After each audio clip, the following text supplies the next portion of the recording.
नमस्कार विद्यार्थी मित्रांनो, तुमचं पुन्हा एकदा स्वागत आहे आपल्या ध्यास अकॅडमीमध्ये। तर काल एक ॲड आली होती आणि त्याचे पूर्ण नोटिफिकेशन आज आलेलं आहे, ते की माडाचं आहे, ज्यामध्ये महाराष्ट्र गृहनिर्माण व क्षेत्र विकास प्राधिकरण ज्याला म्हणतो आपण, त्याची जी रिक्त पदे आहे त्यासाठी जे संपूर्ण जाहिरात आहे ती आता प्रसिद्ध करण्यात आली आहे। आणि त्यासाठी काय वेतन श्रेणी आहे, त्यामध्ये कोण फॉर्म भरू शकतो, कुठे कुठे तुम्हाला कोणकोणत्या महत्त्वाच्या बाबी लागतात त्या आपण समजून जाणून घेणार आहे। तर अर्ज करण्याची किंवा अर्जचा ऑनलाईन भरण्याची जी कालावधी आहे ती 17 तारीख म्हणजे आजपासून ते 14/10/2021 पर्यंत हा कालावधीमध्ये तुम्ही भरू शकता।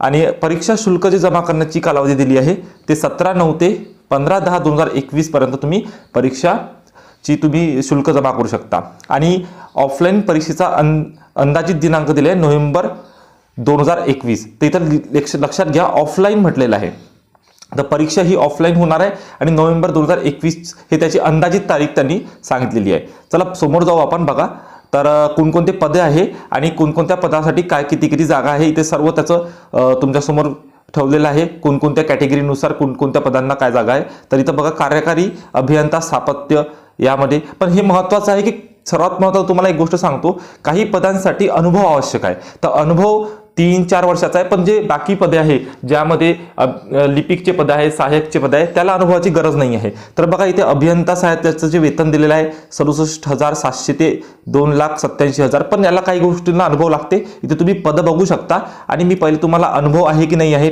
कारण की वेळ खूप महत्त्वाचा आहे, तुम्ही फॉर्म भरू शकता की नाही भरू शकता त्या पदासाठी नंतर आपण हे पाहू शकतो।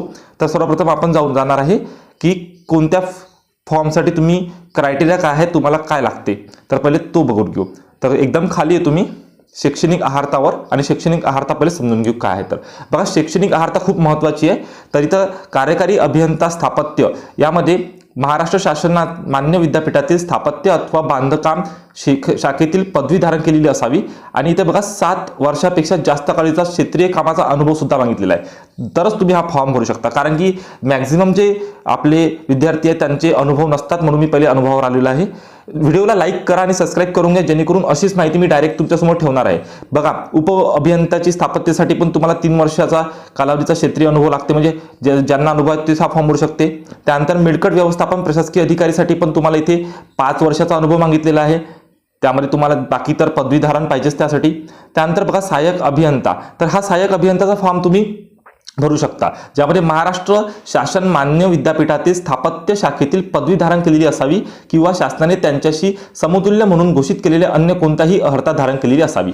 तर सहाय्यक अभियंता म्हणून जे पोस्ट आहे यासाठी तुम्ही कोणत्याही अनुभवाची गरज नाही आहे। त्यानंतर सहाय्यक विधी सल्लागार, तर बघा विधी सल्लागारची पोस्टमध्ये महाराष्ट्र शासन मान्य विद्यापीठाची कायद्याची पदव्युत्तर पदवी धारण केलेली असावी। बघा, कायद्याची पदव्युत्तर पदवी म्हणजे पोस्ट ग्रॅज्युएशन पाहिजे त्यांना, आणि वरील शैक्षणिक अर्हता धारण केल्यानंतर उच्च न्यायालय अथवा राज्यातील कनिष्ठ न्यायालय वकिलाची विशेषतः भूधारणा, मालमत्ता हस्तांतरण, घर बांधणी, मालकी हक्काचे प्लॉट्स, तर हे जे सर्व याचा अनुभव इथं पाहिजे। तर अनुभव आहे महत्त्वाचा, लक्षात ठेवा। त्यानंतर कनिष्ठ वास्तुशास्त्र सहाय्यक यासाठी अनुभवाची गरज नाही आहे, कारण की वास्तुविशारद या विषयाची पदवी त्यांना पाहिजे, आणि काउन्सिल ऑफ आर्किटेक्चर CO मध्ये नोंदणी केलेली असली पाहिजे। तर बघा, तुमच्या लक्षात येत आहे कुठे कुठे काय काय पाहिजे, तर कुठे तुम्हाला अनुभव पाहिजे वगैरे ते। कनिष्ठ अभियंता स्थापत्य, तर बघा महाराष्ट्र शासनाची ज्या स्थापत्य शाखेतील पदवी किंवा पदविका, ठीक आहे, शाखेतील पदविका धारण केलेली असावी किंवा शासनाने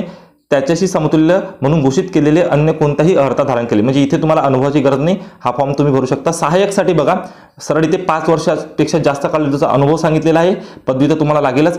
त्यानंतर स्थापत्य अभियांत्रिकी सहाय्यकसाठी बघा इथे तुमच्यासमोर ठेवलेलं आहे, अभियांत्रिकीमधील प्रमाणपत्र किंवा हे संस्था, म्हणजे हा पण भरू शकता तुम्ही। स्थापत्य वरिष्ठ लिपिकमध्ये बघा 3 वर्षापेक्षा जास्त कालावधीचा अनुभव म्हटलेला आहे वरिष्ठ लिपिकसाठी, कनिष्ठ लिपिकसाठी नाही म्हटलेला आहे। तर वरिष्ठ लिपिकसाठी तुम्हाला 3 वर्षाचा अनुभव लागेल, आणि कनिष्ठ लिपिक ज्याला टंकलेखक म्हणतो त्यासाठी पदवी लागेल। आणि बघा, हे महत्त्वाचं आहे, मराठी टंकलेखन किमान 30 वेगमर्यादाचे किंवा इंग्रजी टंकलेखनाचे 40 असे तुम्हाला टंकलेखनाचे म्हणजे संगणक टंकलेखन, बघा इथे महत्त्वाचं म्हटलंय, संगणक टंकलेखनाचं प्रमाणपत्र तुम्हाला लागणार आहे।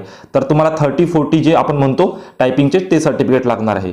त्यानंतर लघु टंकलेखनसाठी पण तुम्हाला कोणत्याही प्रकारचं हे लागणार नाही आहे, अनुभव लागणार नाहीये, जेणेकरून तुम्ही हा फॉर्म भरू शकता. बघा इथे फक्त परीक्षा उत्तीर्ण, फक्त शासकीय वाणिज्य प्रमाणपत्र लघुलेखनाची परीक्षा जे इथं दिलेली आहे त्या फॉर्ममध्ये लागणार आहे. तर स्टेनो वगैरे ज्यांना माहिती आहे ते हा फॉर्म भरू शकता.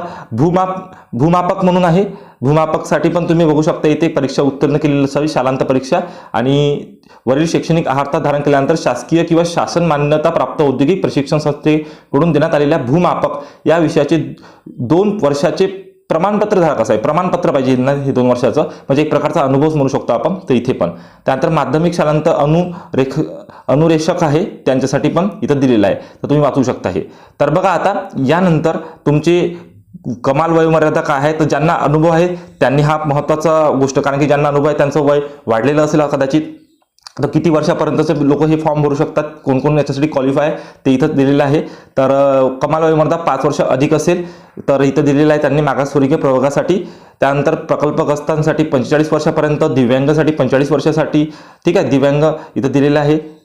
तुम्ही हे सर्व रीड करू शकता. आता आपण महत्त्वाच्या मुद्द्यावर याचा सिलेबस कोणता असणार आहे, कोणकोणत्यासाठी कुठला सिलेबस असणार आहे. तर परीक्षेच्या स्वरूपामध्ये बघा, जे अभियंता वगैरे आहे त्यांचा खूप सिंपल आणि साधा आहे. जेवढे पण स्थापत्य म्हणजे सिव्हिलवाल्यांचा पेपर आहे त्यासाठी मराठी भाषा, इंग्रजी भाषा, सामान्य ज्ञान आणि बौद्धिक चाचणी, म्हणजे मराठी, इंग्लिश, त्यानंतर सामान्य ज्ञान म्हणजे GS आणि बौद्धिक चाचणी म्हणजे रिझनिंग, याचे टोटल 25 असे 25 प्रश्न 100 मार्कला येणार आहे. तर हा तुमचा पेपर राहणार आहे आणि त्याचं माध्यम जे राहणार आहे ते पदवीचं राहणार आहे, दर्जाचं राहणार आहे, आणि 12वी पर्यंतचं उच्च माध्यमिक त्याच्यामध्ये माध्यम ठेवण्यात आलेलं आहे. कनिष्ठ अभियंता स्थापत्यासाठी पण सेम राहणार आहे, इथे तुमच्यासमोर ठेवलेलं आहे, सेम राहणार आहे. थोडीशी लेवल कमी राहील, बाकी काही नाही. त्यानंतर मिळकत व्यवस्थापक प्रशासकीय अधिकारीसाठी पण सेम पॅटर्न राहणार आहे. त्यानंतर बघा सहाय्यक वरिष्ठ आणि कनिष्ठ लिपिक ज्याच्यासाठी तुम्ही फॉर्म भरू शकता. तर याचं थोडं पॅटर्न चेंज आहे, पॅटर्नमध्ये चेंज एवढंच आहे, मराठी, इंग्रजी, सामान्य ज्ञान व बौद्धिक चाचणी हे 4ही पेपर राहणार आहे, पण प्रत्येकी यामध्ये 50 म्हणजे प्रत्येकी 50 गुण राहणार आहे. म्हणजे याचे 4 सेक्शन 200 मार्कला होणार आहे टोटल. म्हणजे मराठी 50ला, इंग्रजी 50ला, सामान्य ज्ञान 50 आणि बौद्धिक चाचणी 50 असं हे टोटल राहणार आहे. कनिष्ठ वस्तुशास्त्रक सहाय्यक यासाठी पण सेम पॅटर्न आहे, जे की 25 मार्कचं. त्यानंतर स्थापत्य अभियांत्रिकीसाठी पण पॅटर्नमध्ये थोडा चेंज आहे, बघू शकता तुम्ही. 50 गुण आहे प्रत्येकी, इंग्रजी, मराठी, सामान्य ज्ञान आणि बौद्धिक चाचणीला, म्हणजे 200 मार्क्सचा हा पेपर होणार आहे. ओके. त्यानंतर सहाय्यक विधी सल्लागारमध्ये सेम 25 मार्काचं पॅटर्न दिलेलं आहे. परीक्षा शुल्क इथे दिलेलं आहे 500 रुपये मागास प्रवर्गासाठी, मागास प्रवर्गासाठी 300 रुपये. तर अशा प्रकारचा हा संपूर्ण फॉर्म आहे, आणि ज्यानुसार तुमचा फॉर्म म्हणजे ज्यामध्ये तुम्ही फॉर्म भरू शकता, आणि तुमचं जर ज्याला म्हणू शकतो की आपण कोणत्याही प्रकारचं अनुभव नसेल तर त्या अनुभवात न बसणाऱ्या जागा तुम्ही आता पाहू शकता. उगाच आपण पहिले अनुभव नसताना पण जागा बघतो, तर अनुभव असेल तर अनुभवाच्या जागा बघा, नसेल तर मग काही हरकत नाही आहे. तर वरिष्ठ लिपिक वेतन श्रेणीमध्ये वेतन बघू शकता, कोणत्याचं वेतन आहे, आणि नंतर तुम्ही फॉर्म भरायचा आहे. तर हे तुम्हाला मी दाखवलं आहे. तर आणखी तुमचे काही प्रश्न असेल तर मला कमेंट सेक्शनमध्ये मेन्शन करा. व्हिडिओ आवडला असेल तर लाईक करा, सबस्क्राईब करा. चला तर भेटूया नेक्स्ट व्हिडिओमध्ये. धन्यवाद.